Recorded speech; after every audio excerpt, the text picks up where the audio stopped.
Let's now look at the effect of insufficient sleep. This will get us partway into understanding why shortened sleep leads to increased risk of death. There are three pathways whereby insufficient sleep leads to health problems and premature death. The first is via obesity. Two hormones in our body, leptin and ghrelin, regulate appetite and energy expenditure. When we are sleep deprived, these hormones get out of whack and they increase our appetite and reduce our energy expenditure. That's a perfect storm for obesity.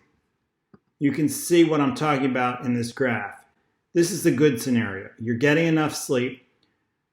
That decreases your ghrelin, which means you have a normal appetite. And it increases your leptin, which means you feel satisfied after eating. Let's take the alternative scenario where you're not getting enough sleep. This revs up ghrelin, makes you hungry, and it decreases leptin, which means even when you eat, you're not satisfied.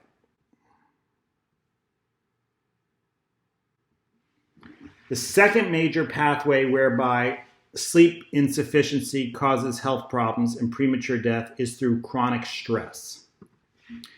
Chronic stress leads to elevation in cortisol, which is the stress hormone. And this in particular raises risk of high blood pressure and diabetes. Let's take a look at this diagram to get a better picture of what I'm describing. We're talking about the sympathetic nervous system, the fight or flight stress response. This is a response that's optimally designed to get us out of an emergency, either by fleeing or fighting. Everything that happens during the stress response is great if there's a lion we need to run from or a predator we need to battle against. Our bloodstream gets filled with blood sugar so we have energy for our muscles. Our blood pressure increases so our heart pumps blood to our major muscles so we can use them to run or to fight. We have decreased serotonin, which affects mood. And we give less energy to things that are less important during an emergency, like feeling good. We have decreases in serotonin. And we also are not likely to need our immune system when we're in an emergency. So our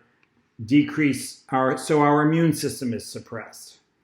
All of these factors are great during emergency. But when you're sleep deprived, you're essentially in an ongoing chronic emergency. Your blood sugar remains elevated persistently. Your blood pressure remains elevated persistently. Your mood remains depressed persistently. Your immune system remains suppressed persistently. This increase in blood sugar is what leads to insulin resistance and diabetes. The increase in blood pressure is what leads to hypertension and heart attack and then stroke. And finally, the third pathway whereby sleep deprivation causes a problem is through chronic inflammation. Chronic inflammation, namely, increases risk of cancer and heart disease. Inflammation is a key step in plaque buildup in the coronary arteries, leading to heart attacks. But inflammation has problems throughout the body.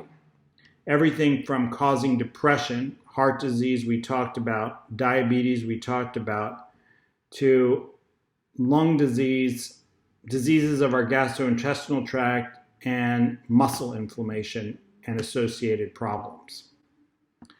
We've seen now the major causes of why we don't get enough sleep, and we've seen three pathways whereby we can understand the harm to ourselves from not sleeping enough.